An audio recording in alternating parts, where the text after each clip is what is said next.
This is your daily news brief, and welcome to today's deep dive. I'm Karan Rao. And I'm Aisha Mehta. It is April 11th, 2026, and today's mission is a bit different. We are taking this huge stack of, frankly, really intense daily news sources, and we're trying to find the hidden threads that tie them all together. Right, because on the surface, these stories look completely disconnected. I mean, you've got global energy grids, domestic politics, and even sports. Exactly. But the overarching theme today is systems under immense pressure. We're going to look at everything from shifting geopolitical alliances in the Middle East and the U.S. to this kind of invisible systemic threat that next-generation AI is posing to global finance. And then we'll bring it back home to India to unpack the really intense battlegrounds of domestic politics and constitutional law. Yeah, before we finish up with just this breathtaking display of dominance on the cricket pitch, I am honestly so energized by the sheer variety of events today. It feels like every major system is just being pushed to its absolute limit right now. It really is. And if you look closely, these are all examples of real-time evolution. When systems face this much stress, they basically have to rewrite their own rules immediately, or they break. Well, let's start with arguably the most immediate physical stress test right now, which is the Middle East. I want to trace how a very specific diplomatic standoff there is actually cascading all the way down to India's domestic energy policy. Yeah, the catalyst here is the really intense pressure building between the U.S. and Israel over Lebanon. Right. So our sources detail this phone call between U.S. President Donald Trump and Israeli Prime Minister Benjamin Netanyahu. And officially, Israel called it a friendly chat. But the leaks from intelligence and diplomatic officials on both sides tell a very different story.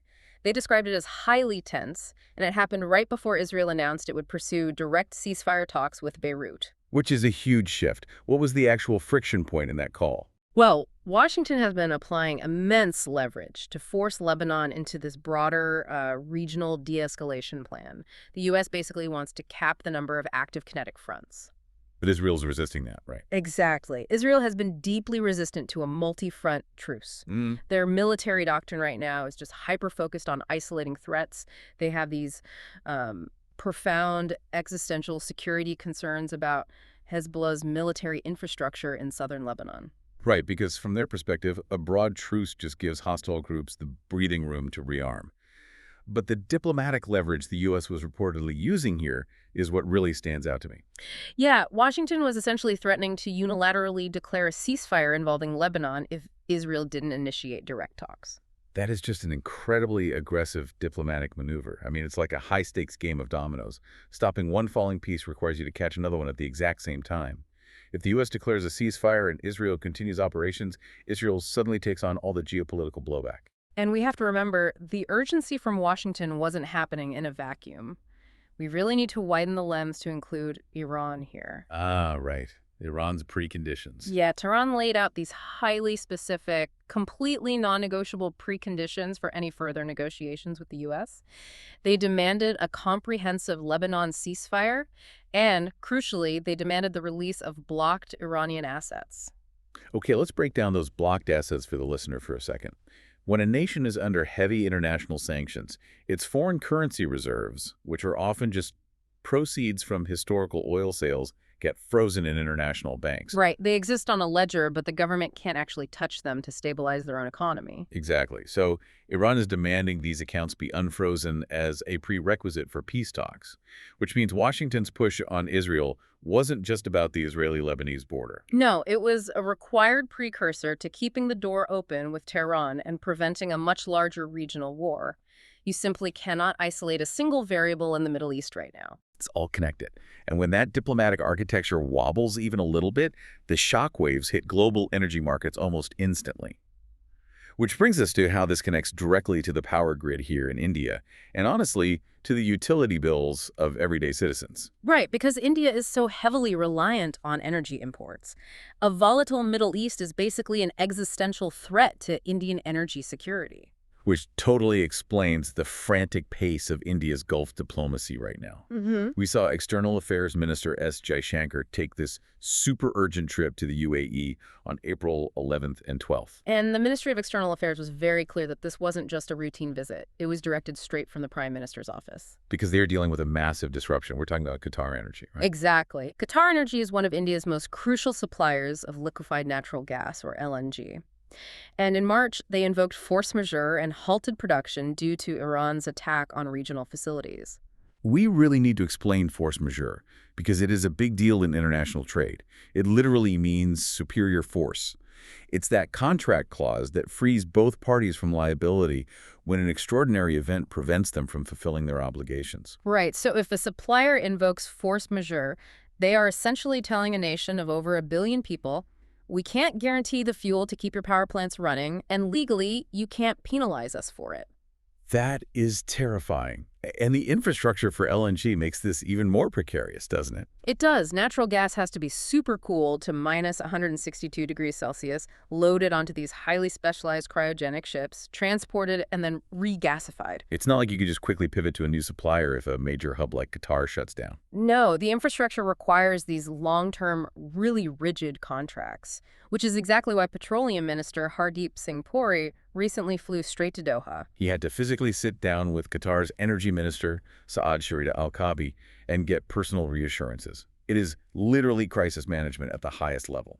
And at the same time, Commerce Minister Piyush Goyal is opening parallel talks with Bahrain, trying to expand trade. India is essentially juggling its own energy security while trying to buffer South Asian neighbors during this very uncertain ceasefire window. Right. So while India is doing this immediate crisis management in the Gulf, they're also making this fascinating long-term structural play in Washington. Yeah, the immediate crisis needs shuttle diplomacy, but the long-term solution requires actually rewriting domestic laws. Which brings us to Foreign Secretary Vikram Misri's crucial meetings with U.S. Energy Secretary Chris Wright and Secretary of State Marco Rubio. And the linchpin of this whole strategic pivot is a massive new piece of domestic legislation, the Shanty Act. To understand why the Shanty Act is such a big deal, we have to look at the legal roadblocks it just demolished. It repeals the 1962 Atomic Energy Act and, more importantly, the 2010 Civil Liability for Nuclear Damage Act. Yes, let's focus on that 2010 Act. That was the primary bottleneck choking off India's civil nuclear sector. It really was. The 2010 law had this specific provision, Section 17B, that completely deviated from global norms. Globally, the standard is operator liability. Meaning if there's an accident, the entity operating the plant is the one liable for damages. Exactly. That allows the companies supplying the parts, the reactors, the turbines, to sell their tech without the existential dread of being sued into bankruptcy decades later. Right, like if I buy a commercial airliner and my maintenance crew crashes it, I don't get to sue the company that made the aluminum for the wings. But the 2010 law created supplier liability in India. Which meant international nuclear suppliers, especially private American and French companies, just flat out refused to enter the Indian market. The financial risk was uninsurable. But now, the Shanty Act repeals that framework. It aligns India with global norms and suddenly opens the sector to private and foreign participation. And the immediate geopolitical dividend was just striking. It was. U.S. Ambassador Sergei Gore explicitly said that because the Shanty Act passed, Washington is now prepared to work closely on civil nuclear cooperation. It is a direct causal link. We rewrote our domestic law to unlock American technological capital, and that integration is already expanding into the military domain, too. Yeah, Air Chief Marshal A.P. Singh just held meetings at Peterson Space Force Base with U.S. Northcom and NORAD leadership. Plus, Ambassador Gore is negotiating defense equipment sales with U.S. Deputy Secretary of Defense Steve Feinberg. It just shows how energy security and military security are completely intertwined now. Absolutely. It's a masterclass in grand strategy, but it was forced into high gear by the vulnerabilities exposed in the Middle East, which really brings us back to this concept of threat architectures. Right, because we've been talking about physical vulnerabilities, missiles, LNG ships, nuclear reactors, but the architecture of risk is expanding into realms with absolutely no physical footprint. Which transitions us perfectly to that emergency meeting in Washington. Imagine being the CEO of a major Wall Street bank, and you get an urgent summons from U.S. Treasury Secretary Scott Bessent and Federal Reserve Chair Jerome Powell. They pull these fiercely competitive CEOs into a closed-door room, not to discuss inflation or interest rates, but to warn them about a piece of software, Anthropic's newest AI system, Mythos. The shift in regulatory thinking here is just wild. A year ago, AI was an operational tool for banks, chatbots, loan processing. But now, the Fed is treating a large language model as a severe systemic macroeconomic vulnerability. Why are they so terrified of this specific technological leap? It's because of the shift toward autonomous agency. Regulators realize Mythos isn't just a text generator, it's a reasoning engine. It can plan and execute complex, multi-step operations. Which in cybersecurity is a nightmare. Traditional defenses rely on known signatures blocking a piece of malware because a firewall recognizes it from a database. But a next-generation system could theoretically write novel, zero-day exploits on the fly. It could analyze a bank's public documentation, find logical flaws human engineers missed, write custom code to exploit them, and execute the attack autonomously. And it outpaces human defensive protocols entirely. Human teams need time to investigate an anomaly and deploy a patch. An AI agent operates at the speed of compute. It's breached the system and erased its tracks before a human even gets the alert. Exactly. But I have to push back a bit on the regulators' demands here. They want banks to build defenses proactively rather than reactively. But how do you proactively defend against a system that can outthink your human cybersecurity team? It's a fair question. I mean, legacy banks are running core systems on COBOL from the 1960s. Asking them to proactively defend against a bleeding-edge neural network is like asking a medieval castle to prepare for an invisible airborne threat. Building higher stone walls doesn't help. And that is exactly why the central bank is involved. They aren't just worried about one bank getting hacked. They are terrified of macroeconomic contagion. Right, the systemic risk. Yeah. The global financial system is this massive web of clearinghouses and instantaneous settlement networks. If an AI breaches one regional bank, it could potentially use those trusted credentials to spread a digital contagion across the entire sector in milliseconds. If banks suddenly can't trust that the digital dollars being transferred are legitimate, the whole system just freezes. AI cyber risk is no longer just an IT problem. It requires coordinated macroeconomic vigilance. Now, speaking of systems undergoing extreme stress tests, let's bring the conversation back home to India. Because just as the rules of global finance are being rewritten, the rules of Indian domestic politics and law are facing their own crucible. Yes, and as a quick reminder to our listeners, as we dive into these domestic political events, we are strictly examining the mechanics of the strategies. We are impartially reporting the claims being made by the respective parties without validating or endorsing either side's perspective. Exactly. Let's start with the incredibly fierce rhetoric ahead of the 2026 West Bengal Assembly elections. Prime Minister Modi has actually evolved his core political slogan for this campaign. Right.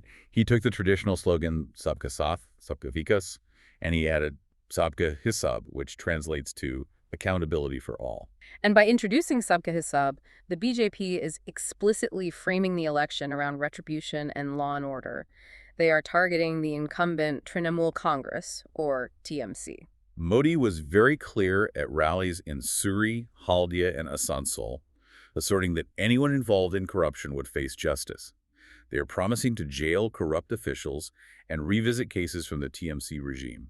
And the strategic optics are deliberate. You have the very prominent presence of Suvendu Adhikari, the leader of the opposition. Right, the guy who personally defeated Chief Minister Mamata Banerjee in Mandigram in 2021. Exactly. By elevating him, the BJP is reminding voters of that specific tactical victory in Habbanapur and Nandigram. And then you have the actual policy blueprint. Amit Shah unveiled the BJP's Sankalp Patra manifesto in Kolkata, and it is designed to dismantle the incumbent's primary voter support. For instance, they're promising 3,000 rupees in monthly aid for women and unemployed youth. Which is a huge deal, because the TMC currently operates these massively popular welfare schemes, Lakshmir Bandhar and Yuvasathi, providing around 1,500 rupees. The BJP is essentially trying to outbid them by doubling the financial incentive. It forces the TMC to either match it and strain the state budget, or explain why they can't. And the manifesto also promises a uniform civil code within 6 months, plus a detect, delete, and deport policy for infiltrators. But Amit Shah also made a very specific clarification regarding local customs.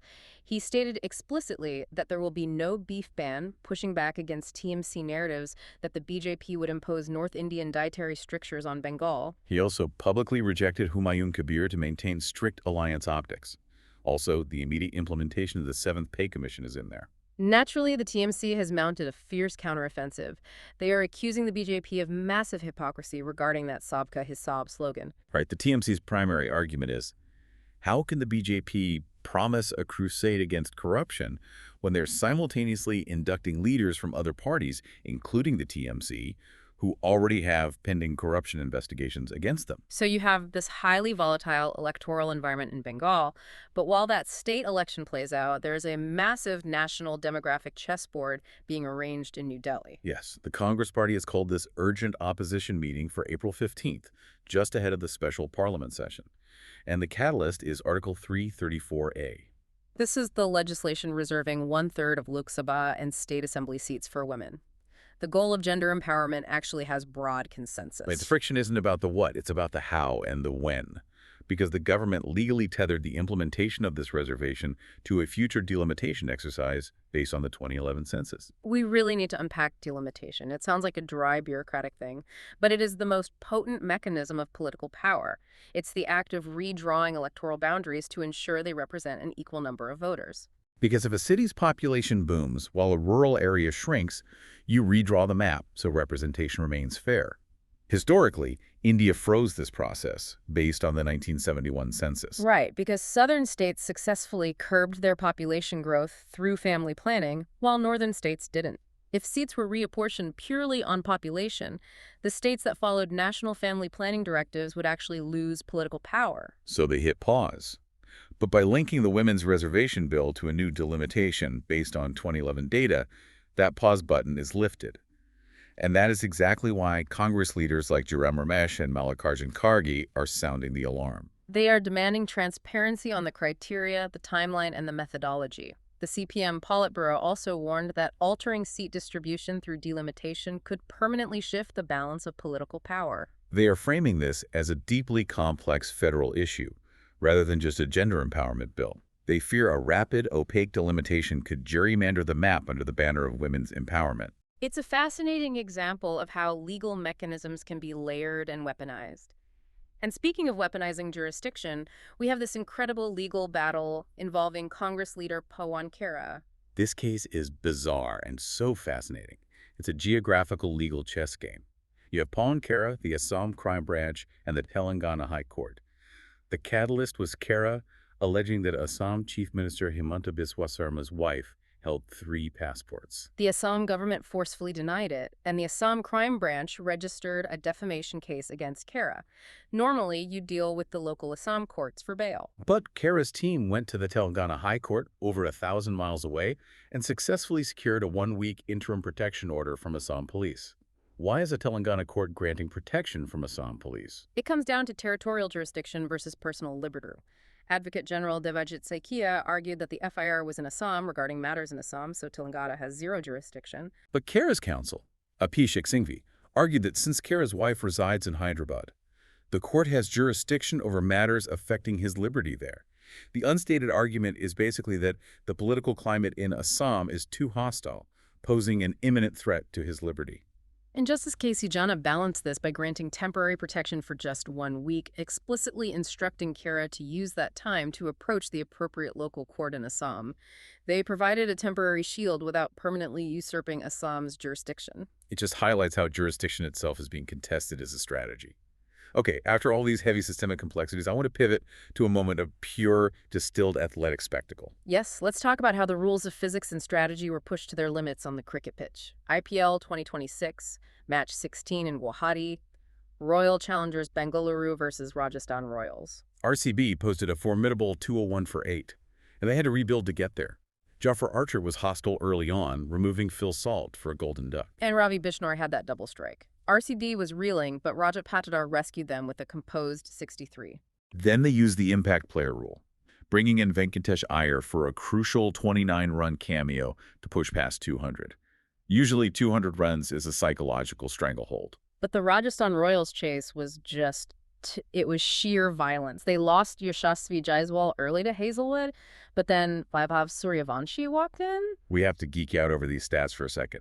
Suryavanshi equaled the fastest IPL 50, hitting it off 15 balls. He smashed 7 sixes into 26 balls 78. It was absolute dominance over premium pace bowlers. Hazelwood tried a hard length, and Suryavanshi muscled it. Bhuvaneshwar Kumar tried to swing it, and he carved him through the covers. And Dhruv Jurel matched him perfectly with an unbeaten 81 off 36 balls. That one over against Abhinandan Singh was insane. 464.64. They capped off a record 97-run power play. 97 runs in 6 overs. And this is where RR's tactical brilliance really showed.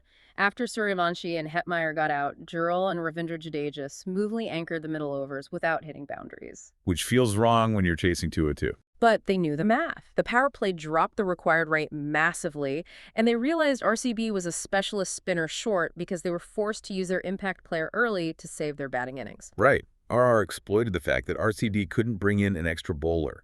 They just ran hard, waited for loose deliveries from part-timers, and chased down 202 with 12 balls to spare without breaking a sweat. It's a masterclass in modern T20 evolution. It perfectly ties into everything we've discussed today. The ceiling of what is possible has fundamentally shifted. It really has. To synthesize all of this, today we've seen nations scrambling to rewrite energy laws and forge alliances to outpace conflict. We've seen central banks rushing to defend against AI entities that didn't even exist a year ago. We watched political parties attempting to fundamentally alter electoral maps and welfare economics. And athletes breaking historical records like it's just another day at the office.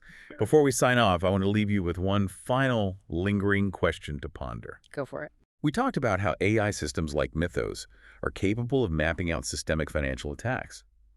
Well, how long until these exact same advanced models are used to draw the perfect political delimitation maps, or predict geopolitical ceasefires, or even simulate the absolute perfect cricket strategy in real time? Wow. When our human systems, from our laws to our sports, are pushed to their absolute limits, will we rely on the very technology that threatens us just to maintain the balance? It's something to think about.